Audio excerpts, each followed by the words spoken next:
இதுதான் சீரியஸான விஷயம். பெட்ரோல் 75 ரூபாய்க்கும் டீசல் 65 ரூபாய்க்கும் வாங்கி கொடுப்போம். ஏன்டா டே, இதெல்லாம் என்ன நீங்கள் உற்பத்தி பண்ணுறீங்களா இல்லை எப்படி? அது எப்படி உடனே உங்களை இப்போ நம்ம இதெல்லாம் சொன்னாப்புல தலைவர் சொல்லிட்டாப்புல கண்டிப்பாக செய்வார் அப்படின்னா ஒரு மானாவும் செய்ய மாட்டார்.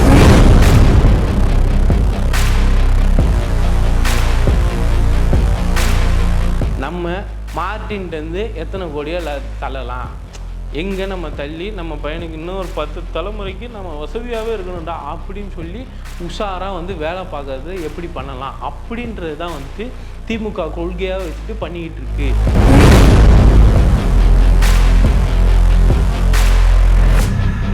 இந்தியா கூட்டணியில் இருந்து நம்ம ஜெயிச்சு பிரதமர் ஆயிடணும். அது எப்படி மாப்பிள்ள கூச்சமே இல்லாமல் நீ இப்படிலாம் பேசிக்கிட்டு இருக்க அப்படின்னா நம்மளுக்கு அந்த டைலாக் ரிப்பீட்டடாக வந்துக்கிட்டே இருக்கு. காலம் கடந்து வாழும் தமிழை வாழ்த்து இந்த நிகழ்ச்சிக்கு வரவேற்பதில் மகிழ்ச்சி. இது அதிகாரம், உங்கள் குரல் உங்களுக்காக.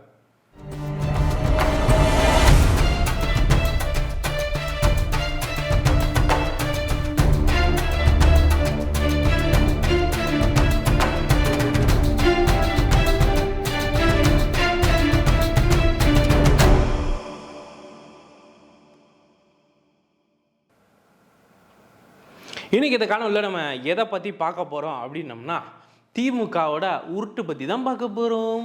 என்னடா உருட்டுறீங்க, இல்லை உங்களுக்கு கொஞ்சமாவது மனசாட்சி அப்படின்றது திராவிட முன்னேற்ற கழகத்துக்கு இருக்கா அப்படின்றது தான் கேட்கணும். ஏன்னா மக்கள் இருக்கிறதுலே ஒரு மிகப்பெரிய முட்டா பயவில்லைங்க, இவனுங்களுக்கு ஈனமானமே கிடையாது, நம்ம என்ன சொன்னாலும் நம்புவானுங்கடா அப்படின்ற அளவுக்கு இன்னும் திமுக நம்ம எல்லாரையுமே ஏமாற்றிக்கிட்டு இருக்கு அப்படின்றது தான் சொல்லணும். ஏன்னா திமுகவோட திட்டங்களை அவங்க சட்டமன்ற தேர்தலில் சொன்னதே இன்னும் கிழிச்சு தள்ளலை. இவர் அப்படியே அழுத்து தள்ளிடுவாப்புல அப்படின்னு இந்த கேள்வி கேட்பாங்க. நம்ம ஐயா கவுண்டர் பண்ணி சொல்லுவார் பார்த்தீங்களா, அந்த மாதிரி இவங்க அப்படியே ஏற்கனவே அறுவடை பாதுன்னு சொல்கிறது, இங்கே விதைச்சது எல்லாத்தையுமே அப்படியே அறுவடை பண்ணி தள்ளிட்டானுங்க. இவனுங்க டெல்லியில் வேற சொல்லி கிழக்கு சொல்கிறானுங்களா, அது என்ன சொல்கிறது, அதுவும் ஐயா கவனம். அது எப்படி மாப்பிள்ள கொஞ்சம் கூட கூச்சமே இல்லாமல் இந்த மாதிரிலாம் பேசுகிற அப்படின்றது தான் நம்ம திமுகவை பற்றி கேட்டு சொல்லணும். ஐயா ஸ்டாலின் அவர்களை பார்த்து கண்டிப்பாக கேட்கணும், ஐயா ஸ்டாலின் அவர்களே எப்படி ஐயா இந்த அளவுக்கு கூச்சமே இல்லாமல் பொசுக்குன்னு பேசுகிறீங்க அப்படின்றது தான் சொல்லணும். ஏன்னா இதில் ஏன் இந்த அளவுக்கு நம்மளுக்கு ஆதங்கம் ஏற்படுதுன்னா, அதுன்னு சொல்லுவோம் மகளிருக்கான உரிமை தொகை கொடுக்குறோம் அப்படின்றதுல இங்கேயே ஏகப்பட்ட கலப்படம், ஒழுங்காக இன்னும் கொடுத்து முடிக்கல.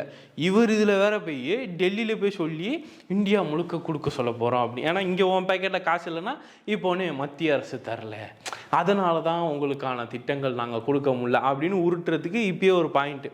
இதில் இன்னொரு விஷயம் என்ன அப்படின்னா, போன வாட்டி சொன்னது 2021 சொன்ன மாதிரியே இலங்கையிலேருந்து இங்கே அகதிகளாக வந்தவங்க எல்லாத்துக்குமே குடியுரிமை பெற்றுக் கொடுப்போம் அப்படின்ற ஒரு உருட்டு. அதுக்கப்புறம் சிலிண்டருக்கு 2021 நாங்கள் 100 ரூபாய் மானியம் வாங்கி தருவோம் அப்படின்னு. இந்த வாட்டி பார்த்தீங்கன்னா நாங்கள் சிலிண்டரை 500 ரூபாய்க்கு வாங்கி தருவோம், எங்களை நம்பி நீங்கள் ஓட்டு போடலாம் பார்த்துக்கோங்க, ஓட்டு போடுங்க, சிலிண்டர் 500 ரூபாய்க்கு வரலன்னா எங்களை செருப்பால் தேடி பார்த்துக்க அப்படின்னு காமெடி பேசுகிற மாதிரி இவனுங்க ஒரு உருட்டு விட்றாங்க. இன்னும் இப்போ பயங்கரமான இதுதான் சீரியஸான விஷயம். பெட்ரோல் 75 ரூபாய்க்கும் டீசல் 65 ரூபாய்க்கும் வாங்கி கொடுப்போம். ஏன்டா டே, இதெல்லாம் என்ன நீங்கள் உற்பத்தி பண்ணுறீங்களா இல்லை எப்படி? அது எப்படி உடனே உங்களை இப்போ நம்ம இதெல்லாம் சொன்னாப்புல தலைவர் சொல்லிட்டாப்புல கண்டிப்பாக செய்வார் அப்படின்னா ஒரு மானாவும் செய்ய மாட்டார் அப்படின்றது தான் உண்மையான விஷயம். ஏன்னா இவனுங்க நீட்டுக்கு எப்படி விளக்கு வாங்கி கொடுத்தானுங்கன்றது நம்மளுக்கு தெரியும். விளக்கு வாங்கி தரேன், தட்டு வாங்கி தரேன், குடம் வாங்கி தரேன்ட்டு திகிலாக நம்மளை ஏமாற்றுவானுங்க. என்னென்னா நாங்கள் வந்தவுடன் முதல் கையெழுத்து நீட்டு ரத்து, அடேங்கப்பா பெரிய கொள்கை, பண்ணிடுவார், போடு தளபதிக்கு ஓட்ட போடு அப்படின்னு எல்லாரும் ஓட்ட போட்டானுங்க.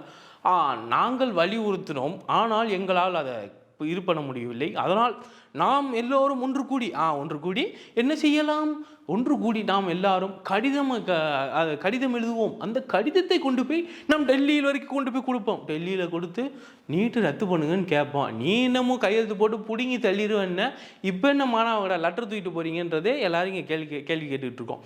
இப்போ பார்த்தீங்கன்னா அந்த நீட்டு நாங்கள் மறுபடியும் விலக்கு தருவோம், பெட்ரோல் விலை 75. ஏண்டா என்னை பார்த்தா எப்படி உனக்கு பைத்தியக்காரமாக இருக்கா இந்த இது சொன்ன அண்ணன் சந்தானம் படத்தில், நீ இன்னும் பைத்தியக்காரனாகவே நினச்சினுங்கிறல அப்படின்ற மாதிரி. கல்வி கடன் எல்லாருக்கும் தள்ளுபடின்னு. இங்கே சொன்ன கல்வி கடனே உனக்கு தீர்க்க முடியல. இதில் நீ வேறு டெல்லியில் கொண்டு போய் வந்து சொல்லி டெல்லி அது வந்து கல்வி கடன் வந்து பண்ண போறீங்களா? ஐயா, நீங்கள் முதல்ல இதெல்லாம் பேசும்போது உங்களுக்கு என்ன தகுதி இருக்குது அப்படின்றத யோசிச்சு பார்க்கணும். ஏன்னா நீங்கள் முதல்ல பிரதமர் வேட்பாளர் யாருன்றதே உங்கள் இந்தியா கூட்டணிலையும் தேர்ந்தெடுக்கல, உங்களோட இதுலேயும் தேர்ந்தெடுக்கல. நீங்கள் வந்து ஜெயிச்சு ஒன்றும் நீங்கள் பிரதமராக ஆக முடியாது. நீங்கள் என்ன தைரியத்தில் இந்த வாக்குறுதிகள்லாம் கொடுக்குறீங்க? காங்கிரஸ் அங்கே உட்காராது, தெரிஞ்ச விஷயந்தான், சும்மா போடு உருட்டி போடு பார்த்துக்கலாம் அன்றைக்கி வரும்போது அப்படின்னு நினச்சி பேசுகிறீங்களா? இல்லை, இது ஈனப்பையன் கூட்டம் பூராவே வந்துட்டு நம்ம என்ன சொன்னாலும் நம்புடா அப்படின்னு முட்டா பையன் நினச்சிக்கிட்டு தமிழ்நாட்டில் இருக்கவங்களாம் முட்டா பையன் நினச்சிட்டு நீங்கள் இந்த மாதிரி அடித்து நவுத்துறீங்களா அப்படின்றது தான் எங்களுக்கு இருக்கிற ஒரு மிகப்பெரிய கேள்வி. உங்களுக்கு இந்த அதிகாரம் யார் கொடுத்தது?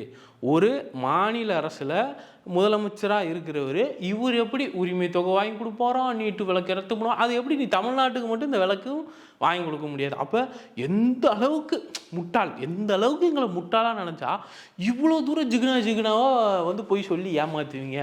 அப்போ நாங்கள் என்ன அந்த அளவுக்கு முட்டாப்பைய கூட்டமா அப்படின்றது தான் எங்களுக்குள்ள ரொம்ப மன உளைச்சலே ஏற்படுது. இந்த முதலமைச்சருக்கு என்ன திமிரு இருந்தால் நம்மளை இப்படி நினைப்பாரு அப்படின்ற மாதிரி தான் இருக்குது. ஒரு கன்றாவே அவ்வளோ செய்ய முடியல. நீட்டு விளக்கு வாங்க முடியல, நீ தைரியமான ஆளுதானப்பா, நீட்டு இன்று முதல் தமிழ்நாட்டில் ரத்து அப்படின்னு சொல்லி தான் பாரு, இல்லை செஞ்சு தான் காட்டுங்களேன்.